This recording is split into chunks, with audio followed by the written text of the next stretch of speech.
Monsieur le Président, chers collègues, chers amis, messieurs, dames, je voudrais commencer par une petite thèse.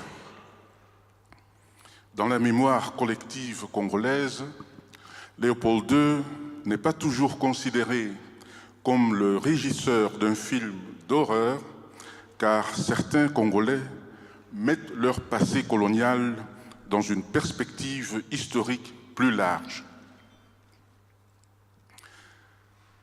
Chers amis, je vous invite tous à refaire avec moi une visite que j'ai effectuée à Inongo, chef-lieu de la nouvelle province du Mai-Ndombe, en janvier 2004.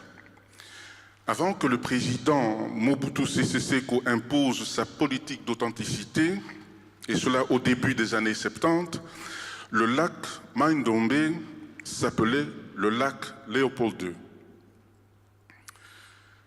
C'est la région qui a fait partie du fameux domaine privé de Léopold II, le domaine de la Couronne.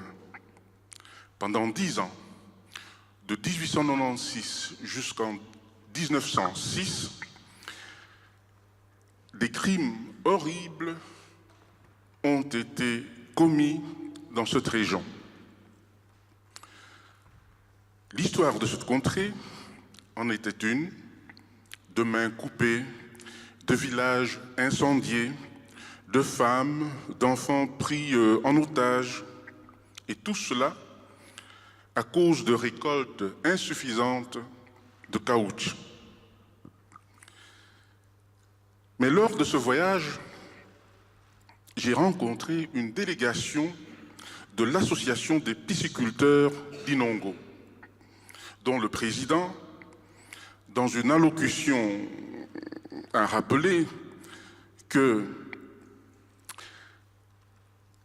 leur terre natale avait été baptisée lac Léopold II parce que, et je cite, le grand roi souverain adorait cette région où il était venu se reposer à quelques reprises pendant la Première Guerre mondiale. Dans l'imaginaire de certains gens de Mai-Ndombe, Léopold II demeure toujours une figure de gloire. Vous comprenez que j'étais très étonné. Et quand j'ai essayé de leur expliquer que Léopold II était mort en 1909 et qu'il n'avait pas pu, en conséquence, se trouver à Inongo pendant la guerre 14-18, ils croyaient que je me moquais d'eux. J'avais l'impression, et j'ai toujours l'impression, que ces gens regrettent plutôt la dégradation de leurs conditions de vie, parce que jusqu'à l'indépendance, le 30 juin 1960, Inongo était un centre commercial prospère.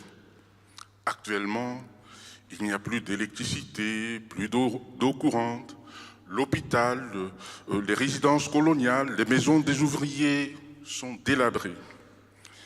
Et apparemment, ils préfèrent retenir les meilleures réalisations paternalistes du dernier quart de siècle de la colonisation et de l'évangélisation.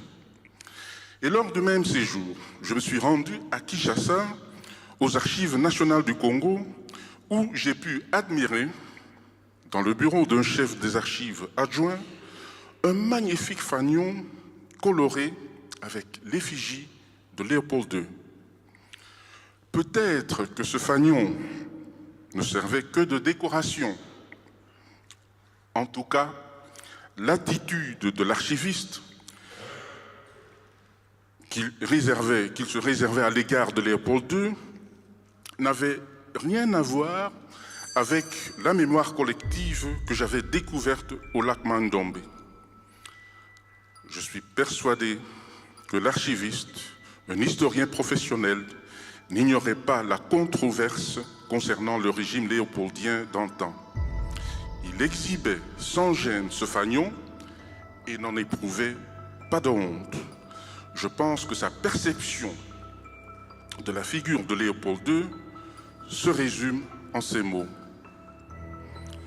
Léopold II a été ce grand roi, fondateur de l'État indépendant du Congo, dont la République démocratique du Congo devrait être sa digne héritière. Merci.